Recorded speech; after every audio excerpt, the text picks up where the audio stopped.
By most measures, Jose and Kitty Menendez were living the American dream. Jose was a self-made millionaire who'd fled Cuba as a teenager and worked his way up to the top ranks of the entertainment industry. On a Sunday night in 1989, the couple was settled in the den of their home, watching the Bond film The Spy Who Loved Me. It was a quiet night in Beverly Hills, until a shotgun blast tore off Jose's skull, blowing pieces of his bone and brain across the room. The family had lived in Beverly Hills for about a year, in a beautiful Spanish-style mansion. They just left behind a scandal in their last neighborhood, where their sons Lyle and Erik had broken into nearby homes and stole over $100,000 in jewelry and cash from their neighbors. Lyle was a student at Princeton University, but was living at home after a one-year suspension for plagiarism. His time there hadn't gone smoothly. He was accused of throwing out his roommate's belongings and letting sinks overflow so he wouldn't have to share his room. That evening, the Menendez brothers each wore gloves and each held a Mossberg 12-gauge shotgun. Their father never made it off the couch, and the brothers shot him 4 more times just to be sure. A police detective later said it was the most brutal homicide scene of his career and that Jose was essentially unrecognizable. Kitty Menendez? She was harder to kill. Even after 6 shots, in the chest, arm, leg, and hip, she was still breathing and actually crawling for the door. Her oldest son then ran to the car for more ammunition, reloaded, then fired the kill shot into her face while she was still on the ground. After the parents were both dead, the boys shot them both in their kneecaps, which was part of the plan to make it look like a mafia hit. The Menendez murders weren't really a whodunit. After the evidence came out, there was no serious doubt that the brothers had killed the parents who had given them everything. The only real question was whether those parents had also given them a reason to kill. And now, after 35 years in prison, could that reason be enough to set them free? The LA County District Attorney thought so, and so do some of the remaining Menendez family members. And a judge's recent decision gave them a big step towards freedom. I'm Ken LaCorte. My shtick here is that I research controversial topics and try to find out what's really going on. Then I give it to you as straight as I can, telling you less about what I think and more about what I've learned. For this case, I dug into old news articles, documentaries, court transcripts, and some new evidence to answer the question, do the Menendez brothers deserve mercy? We'll look at the full case, starting with the brothers' journey from victims to suspects, then how claims of molestation by Jose impacted the first trial and why that didn't work as well in the second trial. We'll look at some new evidence that helped the brothers, and finally, we'll take a look at the shift in political leadership among the 2 DAs that brought the case back into the spotlight. Okay, back to that Sunday evening in 1989. After the young men killed their parents, they waited around the home for a bit, thinking the cops might show up immediately because of the gunshots. But they didn't appear. So they left, buried their clothes and shotguns, then bought tickets to the movie Batman for an alibi. When they came home later that night, they called 911 and turned on the tears. Beverly Hills emergency? Yes, police. What's the problem? What's the problem? What's the problem? Someone killed my parents. Pardon me? Someone killed my parents. What? Who? Okay, hold on a second. When officers arrived, the brothers ran from the home screaming, and they were convincing enough that police didn't perform gunshot residue tests on their hands, which would have showed if they fired weapons. Lyle told the officers that he thought the killings might be business-related and implied a mafia hit. And for months, the police looked for the killers. But the brothers went from grieving victims to suspects largely because they were just pretty stupid. Step 1 was spending money like they just won the lottery, which essentially they had. Within a few months, they'd spent nearly $1 million on high-profile toys and trips. Rolexes, a Porsche Carrera, a restaurant in New Jersey. Erik hired a full-time tennis coach and started globetrotting to tournaments overseas. They took trips to the Caribbean, London, and partied in Atlantic City. The most surreal moment? They showed up courtside at a New York Knicks game and actually ended up in the background of a basketball trading card, while their parents' murder investigation was still active. The media picked up on it, and what had already been a publicized case started to take on a life of its own. The kids were starting to look like spoiled little rich kids spending blood money. But the real evidence was building behind the scenes. One of the first things was something they told police that raised eyebrows. That when they came back home that night, there was a haze of smoke and the smell of gunpowder. But gunpowder dissipates within seconds, sometimes minutes, and it certainly doesn't linger around for hours. Then one of their friends, Glenn Stevens, told cops something that certainly got their attention. that a week after the funerals, Lyle suddenly flew back to Los Angeles because he needed to erase something from the family computer. It was their dad's new will, which had reduced their inheritance. Later, Lyle hired a computer expert to permanently delete the will. These clues raised suspicion, but they weren't really proof of guilt. The biggest problems that the brothers would face in maintaining their innocence was that within months of the murders, Erik Menendez had already confessed. Twice. Erik's friend, Craig Signorelli, had gone to the police saying that Erik had admitted to killing his parents. The friend also told police that years earlier, he and Erik had written a 66-page screenplay called Friends. The plot? A rich son kills his parents for inheritance money. But the most damning evidence came from the ex-girlfriend of a man named Jerome Oziel. He was a Beverly Hills psychologist. And as it turns out, the Menendez brothers were his patients. And Erik had confessed everything. Even worse for the brothers, the therapy sessions were taped and would later become crucial evidence for the prosecution. Now, normally a confession like that wouldn't be admissible in court, but the girlfriend had also overheard Lyle yelling and threatening to kill the psychologist, and that allowed prosecutors to use those tapes in court. And those court hearings? The first trial was essentially made for television, with a Hollywood plot. And it was one of the first murder trials in America to be broadcast gavel to gavel. The defense flipped the narrative from the start. Their lawyers said they weren't defending greedy heirs, they were rescuing abused sons. Both brothers admitted in court that they committed the murders, but now they had a reason. They essentially claimed to be their father's sex toys. The details were graphic. Lyle testified that his father had molested him between the ages of 6 and 8. Erik said the abuse lasted basically my whole life and had continued until the week of the murders. He raped me. Did you cry? Yes. Did you bleed? Yes. Were you scared? Very. By many accounts, Lyle's testimony was gripping. He described various forms of physical abuse as well, including being stuck with pins and tacks, and things he said were extremely abnormal. The defense argued that the brothers killed their parents out of cumulative fear and in self-defense, that their father had threatened to kill them if they ever revealed his secrets. They said that they'd confronted their parents, so now they believed that they'd be killed if they didn't strike first. But the DA called shenanigans on the entire abuse narrative. She noted that when Erik confessed to his friend, he didn't mention any abuse. Even more, when they admitted the murders to their therapist, they also never mentioned sexual abuse. Instead, they said they hated their father because he held them to impossible standards, and that his infidelity had driven their mother to suicide. As Lyle told his therapist, they were doing her and us a favor, putting her out of her misery, really.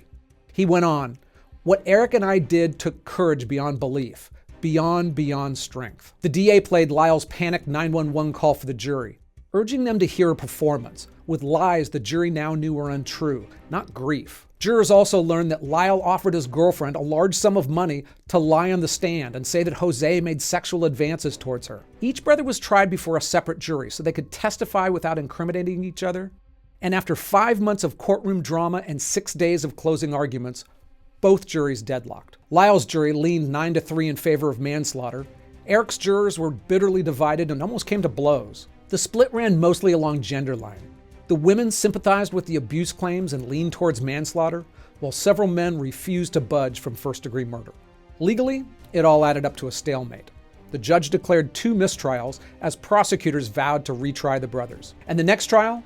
It wouldn't be the type of soap opera that entertained the nation like the first one did. Hey, just a heads up, if I make any substantive mistake here or there's a big update in the case, I'll address it in the description box below. So the second trial started 6 years after the murders, and this one wouldn't be televised. Judge Stanley Weisberg pulled the plug on the cameras and made the lawyers move things along more quickly.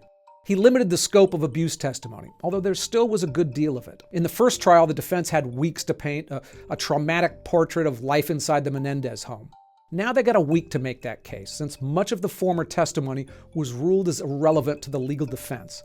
Part of that is because some state laws had changed in the meantime. Erik still testified, but many of the specifics jurors heard before were now off limits. And Lyle, whose emotional testimony clearly moved jurors, he didn't testify at all. It was a strategy by his team to avoid letting him be cross-examined, but it gave the trial a different feel. Deputy DA David Kahn opened up with a digital reconstruction of the crime scene. It showed Jose and Kitty being ambushed and executed, and it illustrated a planned, tactical slaughter. The DA more clearly went after the abuse narrative as a lie and showed how the brothers actively worked to fake evidence. He introduced a handwritten letter Lyle had given to a friend while he was in jail. He wanted this person to lie on the stand and say that he gave a gun to the brothers because they were in great danger. Lyle had told the friend to destroy the letter, but he hadn't, and it was read in court. The prosecutor also brought back Lyle's ex-girlfriend and gave her plenty of time to recount her visit to Lyle in jail. She testified in more detail how Lyle offered big sums of money to lie about the father hitting on her. Prosecutors also said Lyle told another ex-girlfriend to fabricate a story about Kitty trying to poison the family, which was heard in court. The prosecution focused heavily on the brothers' lies and supposed fabricated evidence. And even Erik's testimony didn't help much. He repeated the same account of sexual abuse and claimed he was too terrified to run, but the DA pressed him hard, asking why the 18-year-old with money in a car didn't just leave. The defense tried to counter, arguing a case of imperfect self-defense, a violent reaction driven by years of abuse. She called it an emotional overkill, not premeditated murder. But under Weisberg's rulings, the jury wasn't allowed to fully consider that self-defense. At most, they could weigh whether the brothers had an honest but unreasonable fear of their father, and even then, only for Jose's killing. Kitty's death didn't qualify for any manslaughter downgrade, and that made the defense's path almost impossible. This time, after a short deliberation, the jury said the brothers were guilty on all counts. Lyle and Erik were convicted of 2 counts of first-degree murder and conspiracy to commit murder. They were eligible for the death penalty, but the jury recommended life in prison without the possibility of parole, and the judge agreed. Lyle and Erik were shipped off to separate prisons, no more cameras or media circuses, just 2 young men in their 20s who were sentenced to die in prison. They wouldn't see each other again for 22 years. Now, during that time, new evidence surfaced that could help their claims of abuse. And one piece, if it's true, should change some skeptics' minds. But it's also important to understand that society changed as well, especially the state of California and its approach towards criminal justice.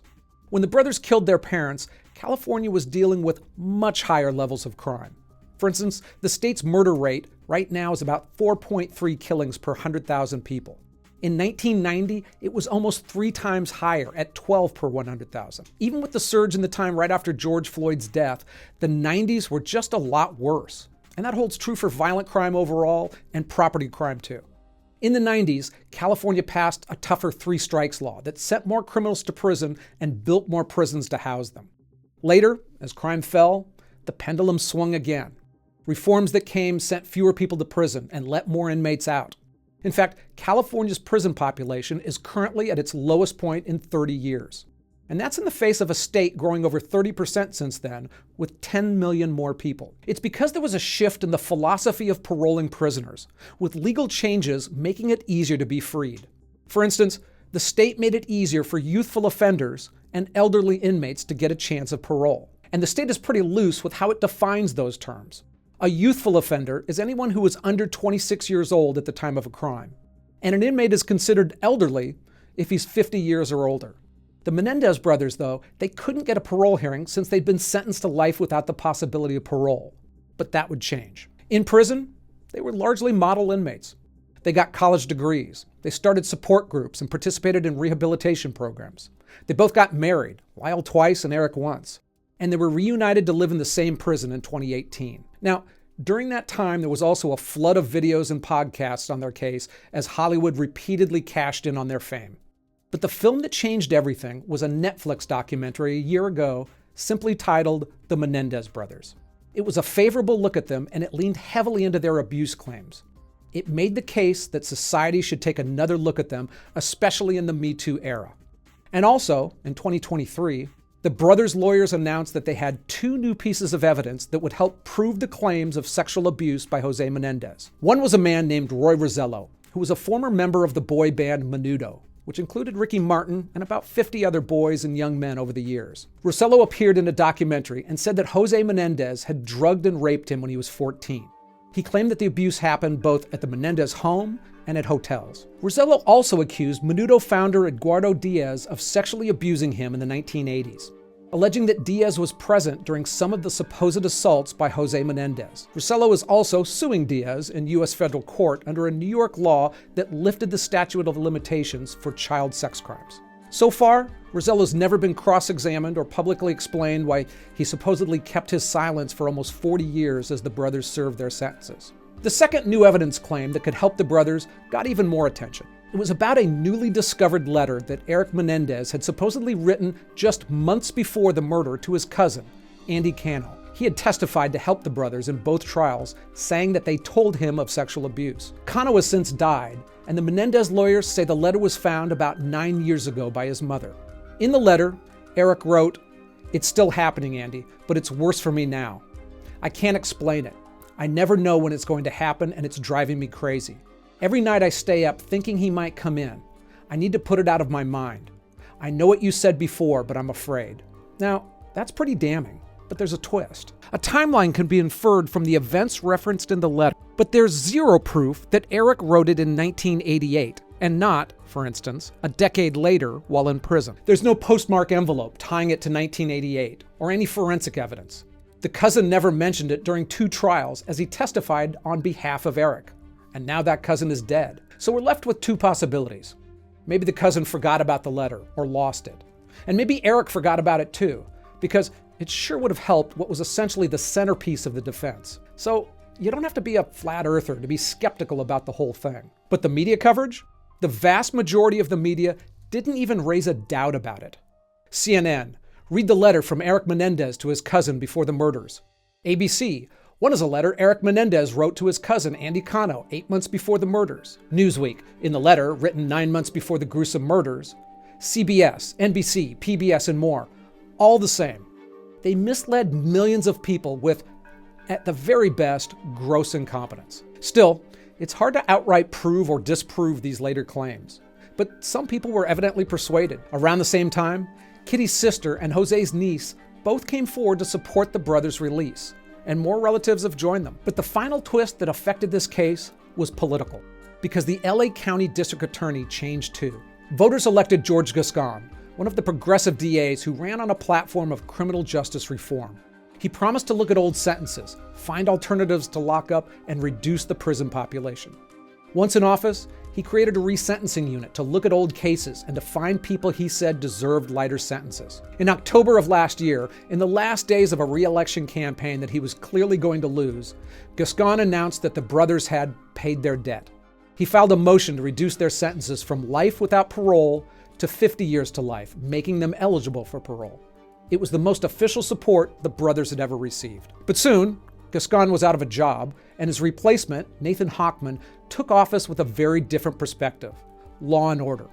He called Gascon's reform agenda reckless, and one of his first moves was to reverse course on the Menendez case. The political pendulum had swung again. Hochman filed an 85-page opposition to both the resentencing motion and the clemency request.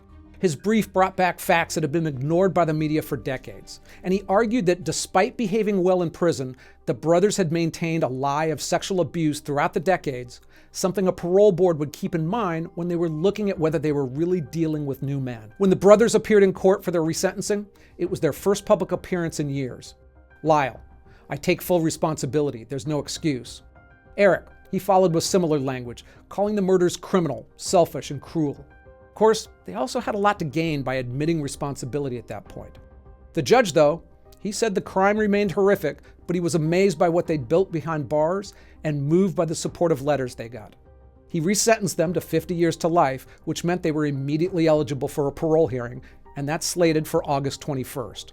I'll put a written update down below when that happens. So, 36 years after the shotgun blasts on Elm Drive, do Lyle and Erik Menendez deserve mercy? What do you think? The parole board, and possibly the California governor, will make that official decision. But a new progressive DA certainly played a major role in this. One man who helped him get elected was George Soros, who played a pivotal role in electing dozens of prosecutors with a different approach to crime. Soros has arguably changed American politics more than any other donor in recent history. To conservatives, he's an evil boogeyman. To the left, he's no different from Elon Musk or other billionaires trying to shape the world in their image. But in many ways, Soros has been uniquely effective at doing just that, and I explain it in this video. Hey, I'm Ken LaCorte. Thanks for watching. I hope it was worth your time.